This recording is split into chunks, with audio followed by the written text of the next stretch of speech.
Aujourd'hui, je vous parle de Write Freely, un projet open source, auto-hébergé et connecté aux faits divers qui va vous permettre de créer un mini-blog minimaliste qui consomme très peu de ressources. Je l'ai installé moi-même sur un hébergement en ligne pour ma propre utilisation. Je vous montre tout de suite à quoi ça ressemble. Alors voilà le résultat, j'ai créé un petit blog justement pour cette chaîne. À chaque fois que je sors une vidéo, je mets l'équivalent ici sur le blog, donc j'ai l'équivalent de toutes mes vidéos. Et vous voyez, c'est vraiment minimaliste. Donc là, je suis connecté au back-office en même temps que je suis en visualisation. C'est pour ça que j'ai les petits boutons qui me permettent d'éditer, d'épingler ou de transformer, enfin de remettre en brouillon le post. Et vous voyez, quand on rentre sur un post, ça ressemble à ça.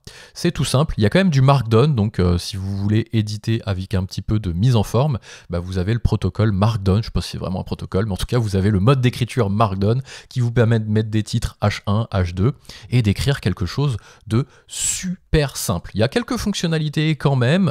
Vous avez la possibilité d'épingler certains posts. Donc si vous épinglez un post, il sortira du fil ici classique et il se mettra en haut comme un peu un menu que vous pourriez avoir. Donc j'ai écrit un post qui s'appelle About et je l'ai épinglé, ce qui fait que je peux me présenter rapidement et mettre mes petits liens. Vous voyez, c'est quand même très dépouillé, hein. Je l'ai fait tourner sur un, alors j'en parlerai après, mais rapidement, je l'ai fait tourner sur un tout petit hébergement en ligne.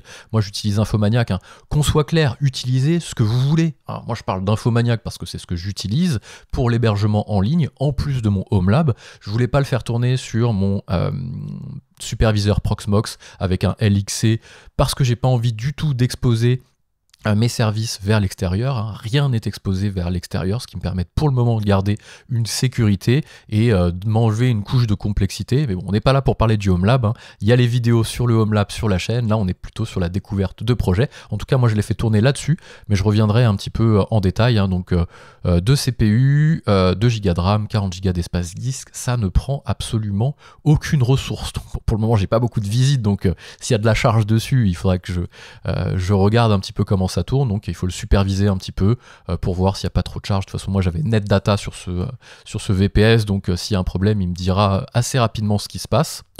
C'est tout le mal que je me souhaite, hein. Après, je préfère faire évoluer l'hébergement sur du concret plutôt que sur de la théorie en me disant il y a des gens qui vont venir, vite tout de suite je prends un hébergement plus gros, ça tourne, j'ai de la place quelque part, je le mets.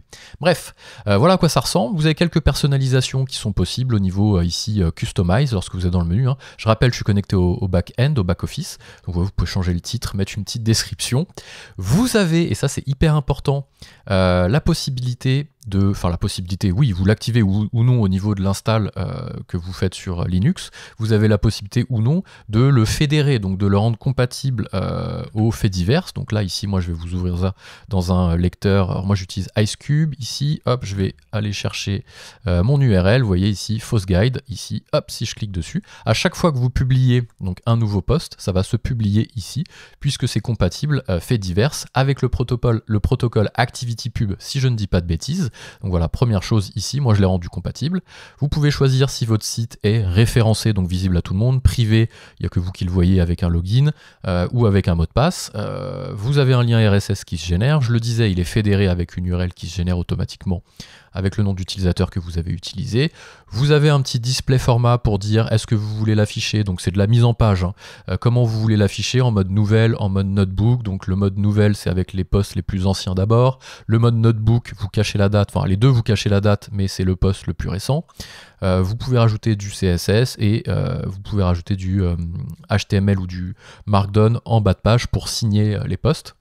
Ce qui est pas mal aussi, vous pouvez vérifier si vous avez un autre compte, ici moi mon compte Mastodon classique, vous pouvez, ou un autre compte, non ici c'est Mastodon uniquement, vous pouvez vérifier pour que sur votre profil, vous ayez quelque chose comme ça qui se fasse, voilà, que vous ayez en fait votre site qui soit vérifié, parce qu'en fait vous mettez des deux côtés, sur votre profil Mastodon vous mettez l'URL de votre site, et sur l'URL de votre site, ici vous mettez votre profil Mastodon, ce qui fait qu'il y a un mappage qui se fait directement pour que votre profil soit vérifié, en tout cas votre URL ici soit vérifié, et une petite coche verte. Souvent les gens demandent comment sur mon profil Mastodon je peux avoir une coche verte sur mon site. Vous pouvez pas l'inventer, hein, il faut que vous ayez une vérification qui se fasse. Voilà, vous avez vu, il n'y a pas beaucoup de choses au niveau des réglages. Vous pouvez quand même regarder un petit peu les stats. Alors là je suis pas au bon endroit, mais hop, vous avez les stats ici, voilà, qui vous disent un petit peu combien il y a eu de visites. Alors moi je l'ai sorti hier, hein, je l'ai installé littéralement en 1 heure, hein. Vous avez les stats, vous avez le nombre de personnes qui se sont abonnées. au site. J'ai pas activé moi la partie newsletter. Je sais qu'on peut avoir un principe d'abonnement. Moi je l'ai pas activé, j'ai laissé les gens utiliser le feed RSS et pourquoi pas Mastodon. Vous avez la liste de tous vos brouillons. Et pour écrire un nouveau post, rien de plus simple, on va le faire ensemble. On va se remettre ici sur voilà, ici à la racine, clac. Moi j'aime bien passer par là. Je prends encore un peu mes marques sur l'utilisation, hein. Alors il y a parfois des menus un peu qui se marchent dessus. Bon, c'est rien de bien méchant, on arrive à s'en sortir, c'est hyper minimaliste et ça j'adore. Donc là vous faites New Post et ici voilà, regardez-moi l'outil pour écrire, enfin la page pour écrire, elle est complètement dénuée de distraction, hein. Vous mettez votre titre ici, titre du post, hop, vous passez à la ligne et voilà, vous pouvez mettre des H2, vous pouvez mettre des read later, toutes les balises. On va pas faire un cours sur Markdown parce que je suis pas le mieux placé pour le faire. Voilà, vous pouvez faire pas mal de choses à l'intérieur. Dans la documentation de Write Freely, ici je crois qu'il y a une petite documentation, voilà, où vous pouvez avoir une documentation Admin Guide, Developer Guide, Writer Guide, et là lorsqu'on regarde sur Writer Guide, vous avez plusieurs choses qui vous expliquent. Ça c'est bien fait, hein. C'est pareil, hein. C'est très simple mais efficace.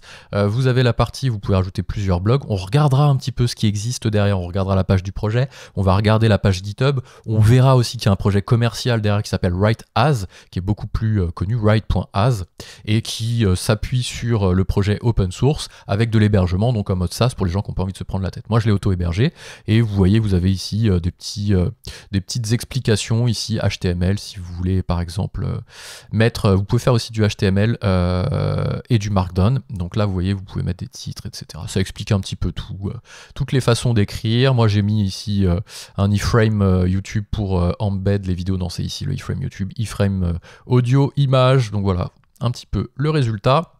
Si on revient en arrière, alors voilà, je pourrais vous montrer ici, en mode brouillon vous avez une prévisualisation, titre du post, donc là c'est titre 2, voici un exemple, et vous écrivez comme ça, hein, tout simplement. Là vous regardez le brouillon, clac, ici pas de problème, il est enregistré dans les brouillons, vous pouvez consulter tous vos brouillons ici, et vous pouvez move to Foss Guide, donc move to le nom de votre blog pour le mettre en ligne, ou delete les brouillons après, pour les, bon, c'est assez simple hein, franchement, pour les éditer les brouillons, faire des modifs avant de les mettre en ligne, voilà.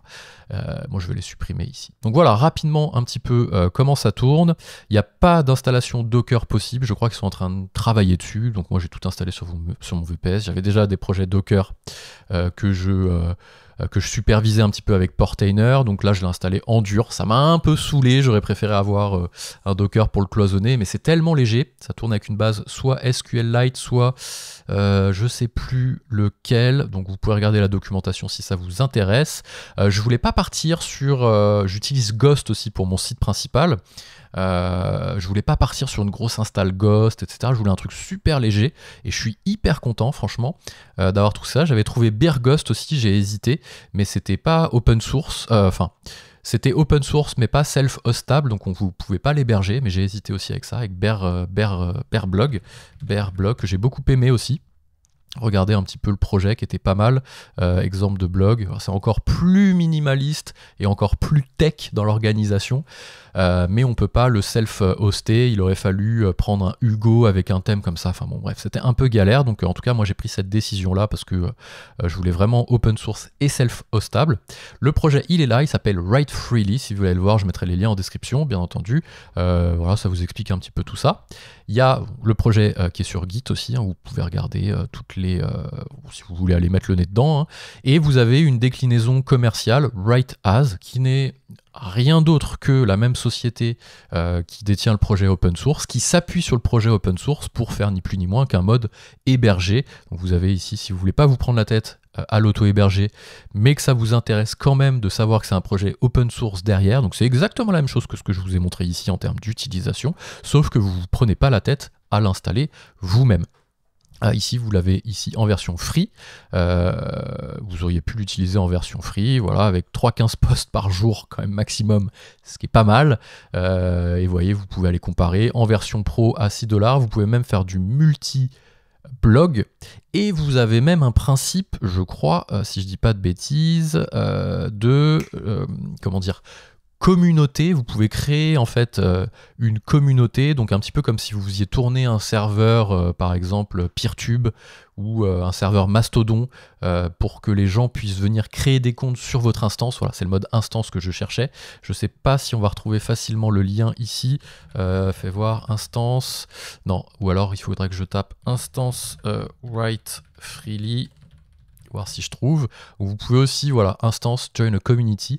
Donc en fait, vous lancez une instance et vous acceptez que les gens créent des comptes sur votre instance. Il y en a déjà qui existent. Vous pouvez aussi rejoindre une instance. Write as n'est ni plus ni moins qu'une instance commerciale, hein, mais qui est officiellement, qui est l'instance officielle entre guillemets. Voilà, c'est payant. Ici, il vous le dit. Est-ce que c'est payant? Est-ce que c'est gratuit? Vous voyez, si vous prenez Rently par exemple, vous avez 14 000 blogs qui tournent dessus, 29 000 articles, et vous pouvez demander Open Registration, donc vous allez dessus et vous essayez de vous inscrire ici avec votre adresse email, etc. Bon bref, c'est un petit peu le même principe qu'une instance Peertube, qu'une instance fait divers. Je vous ai montré ici que c'était disponible ensuite lorsque vous écrivez un post sur Mastodon ou tout autre player lecteur compatible fait divers.